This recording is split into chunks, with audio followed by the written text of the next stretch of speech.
Shalom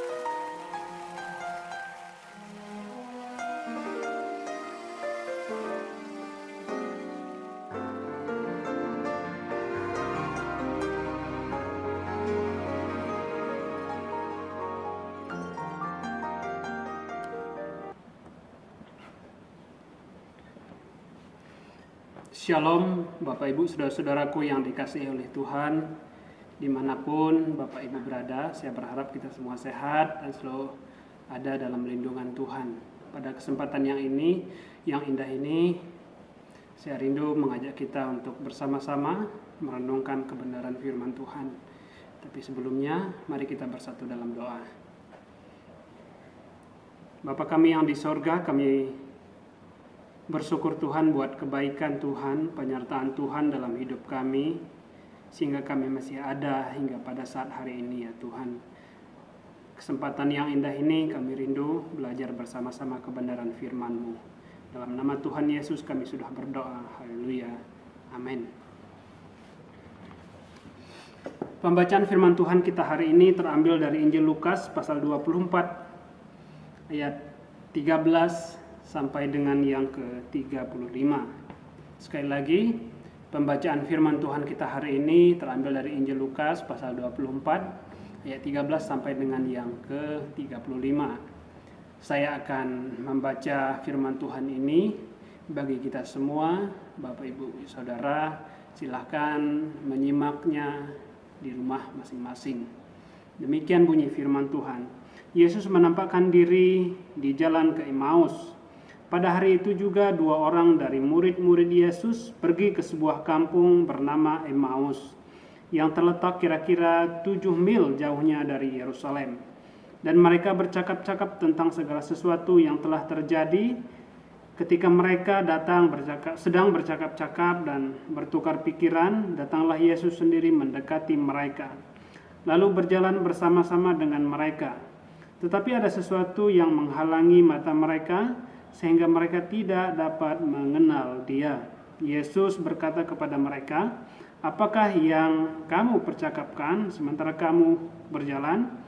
Maka berhentilah mereka dengan muka muram. Seorang dari mereka, namanya Kleopas, menjawabnya, "Adakah engkau satu-satunya orang asing di Yerusalem yang tidak tahu apa yang terjadi di situ pada hari-hari belakangan ini?" Katanya kepada mereka, "Apakah itu?" Jawab mereka, "Apa yang terjadi dengan Yesus orang Nazaret? Dia adalah seorang nabi yang berkuasa dalam pekerjaan dan perkataan di hadapan Allah dan di depan seluruh bangsa kami. Tetapi imam-imam kepala dan pemimpin-pemimpin kami telah menyerahkan dia untuk dihukum mati dan mereka telah menyalibkannya. Padahal kami dahulu berharap bahwa dialah yang datang untuk membebaskan bangsa Israel, tetapi mereka itu telah lewat 3 hari sejak semuanya itu terjadi. Tetapi beberapa perempuan dari kalangan kami telah mengejutkan kami. Pagi-pagi buta mereka telah pergi ke kubur dan tidak menemukan mayatnya. Lalu mereka datang dengan berita bahwa telah kelihatan kepada mereka malaikat-malaikat yang mengatakan bahwa ia hidup, dan beberapa teman kami telah pergi ke kubur itu dan mendapati bahwa memang benar yang dikatakan perempuan-perempuan itu, tetapi dia tidak mereka lihat. Lalu ia berkata kepada mereka, "Hai kamu orang bodoh, betapa lambannya hatimu sehingga kamu tidak percaya segala sesuatu yang telah dikatakan para nabi. Bukankah Mesias harus menderita semuanya itu untuk masuk ke dalam kemuliaannya?"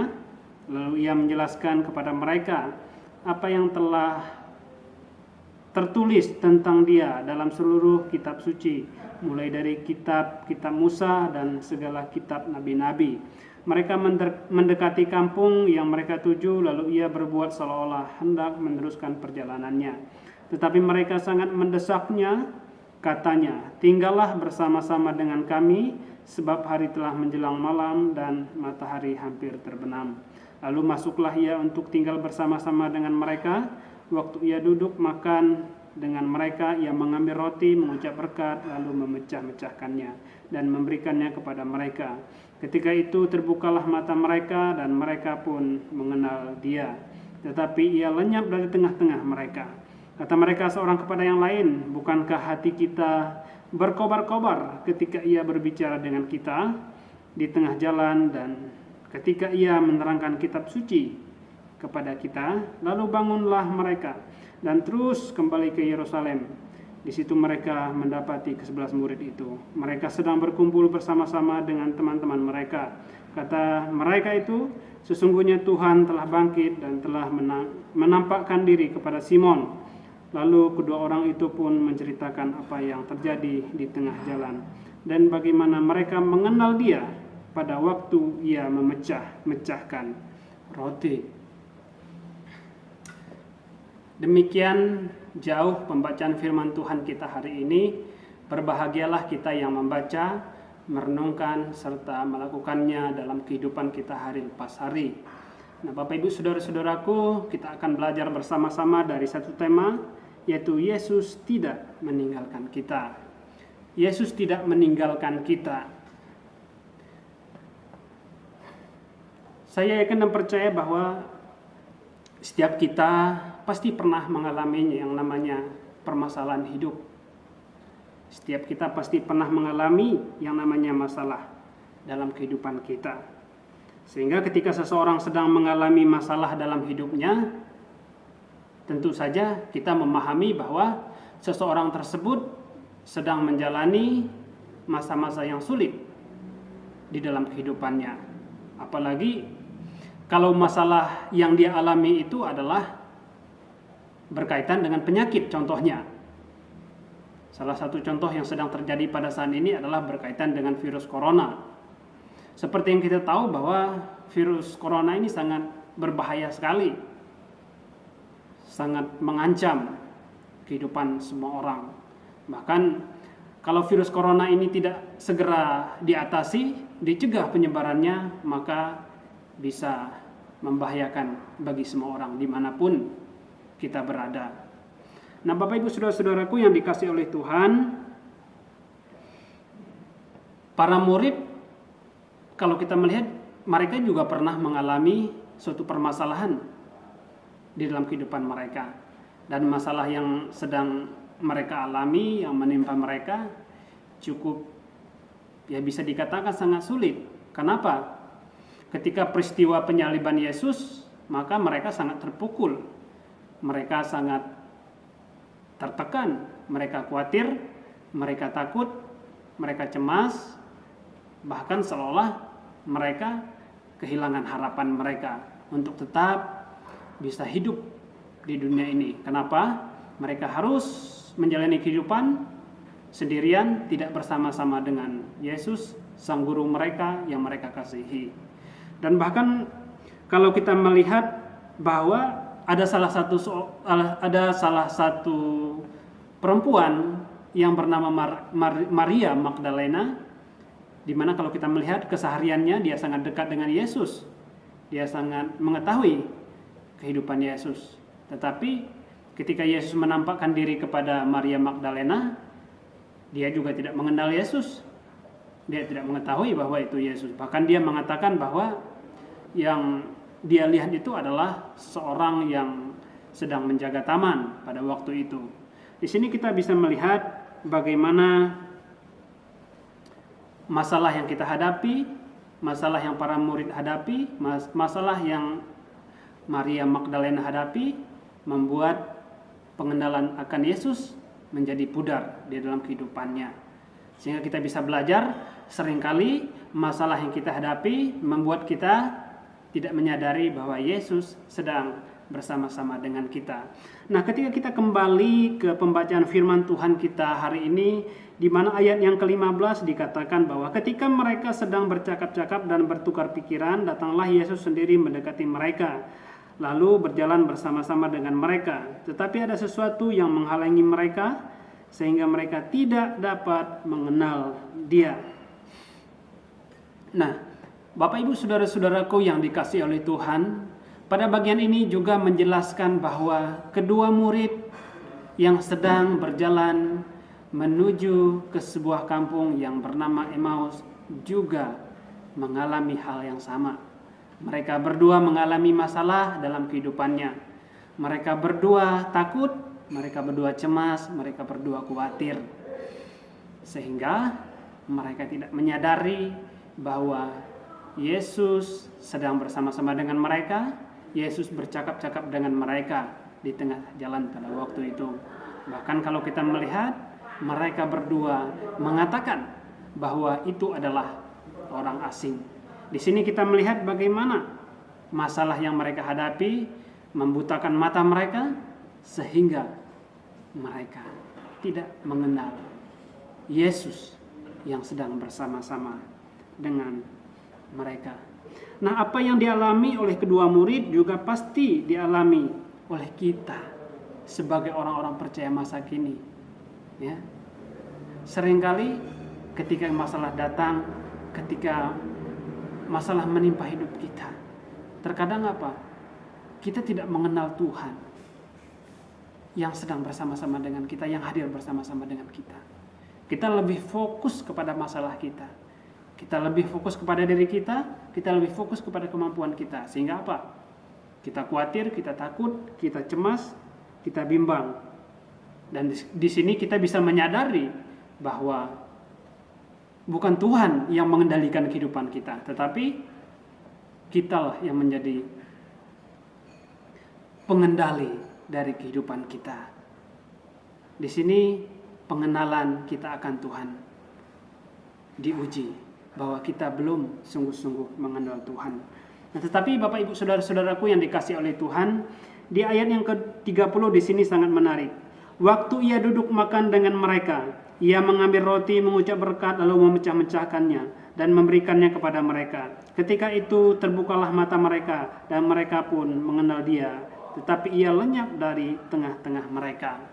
Nah, Bapak Ibu Saudara-saudaraku dalam yang saya kasihi dalam Tuhan kita Yesus Kristus, pada bagian ini sungguh sangat menarik, di mana bagian ini menjelaskan bahwa ketika para murid sedang mengalami masalah, ketika para murid sedang tertutup matanya untuk bisa mengenal Yesus, Yesus tidak berdiam diri.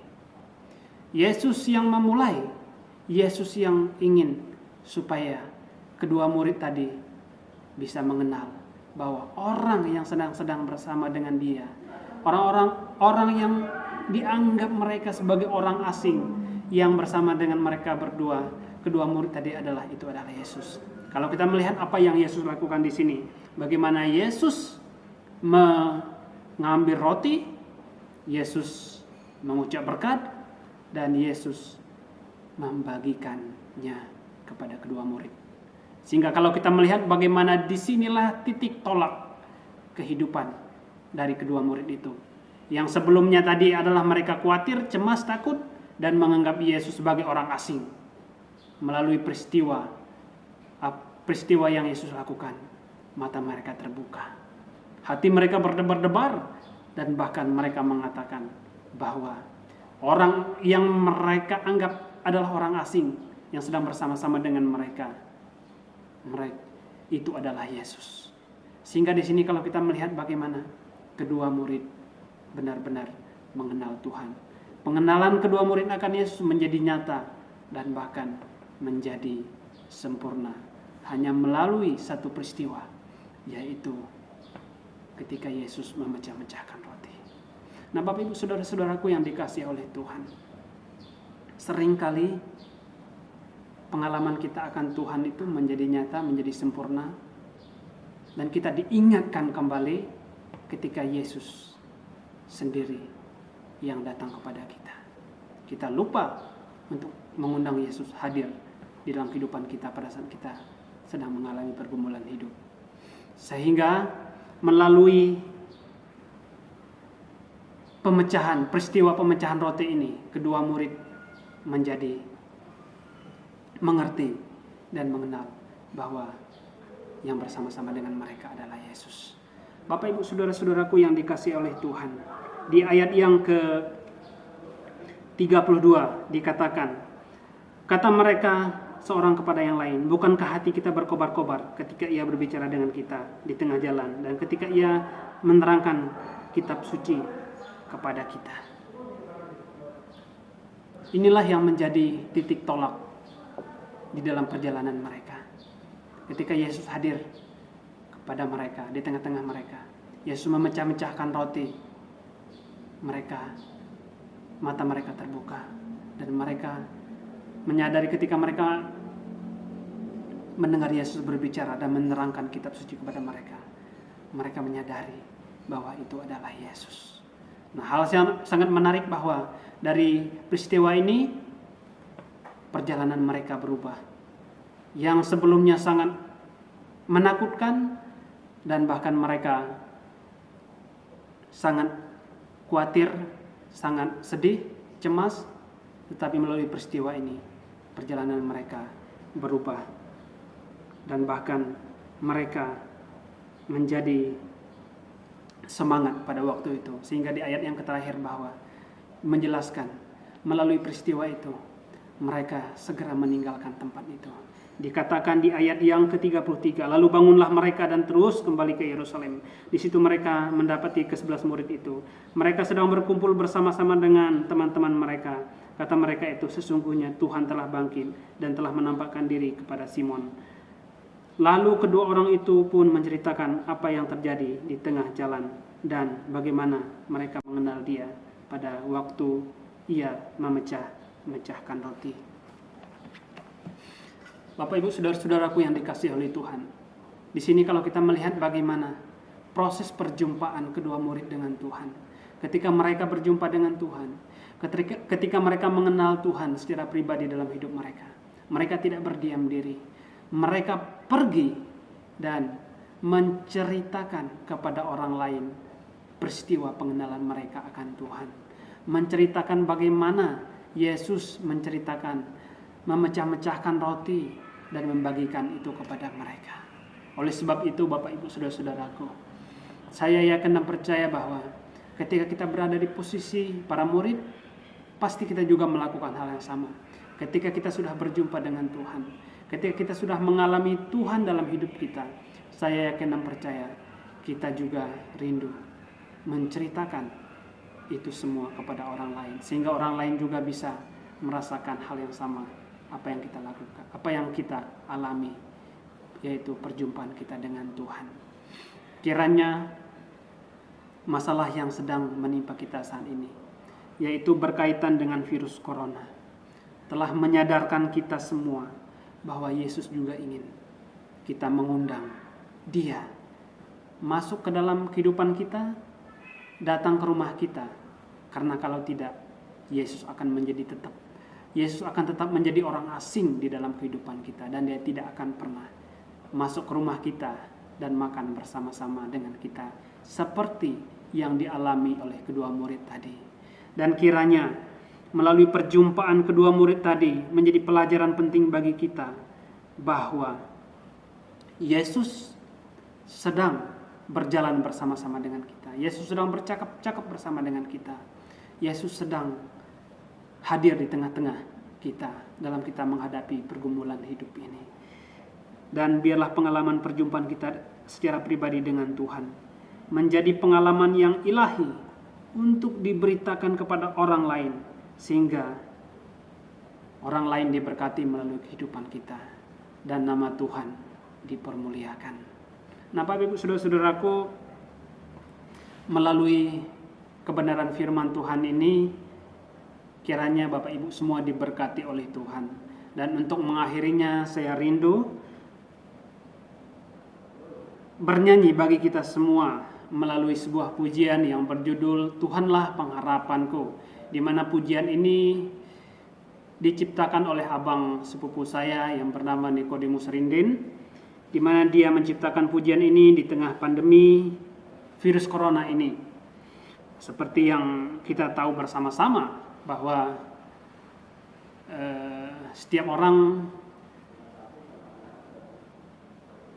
mengalami kesulitan dalam menghadapi virus corona ini. Tetapi saya yakin dan percaya bahwa di dalam Tuhan kita selalu ada harapan, Di dalam Tuhan kita selalu mendapatkan kekuatan yang baru untuk bisa menghadapi semuanya ini. Kiranya pujian ini bisa menjadi berkat bagi kita semua dan nama Tuhan dipermuliakan.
Tuhan Yesus memberkati kita semua.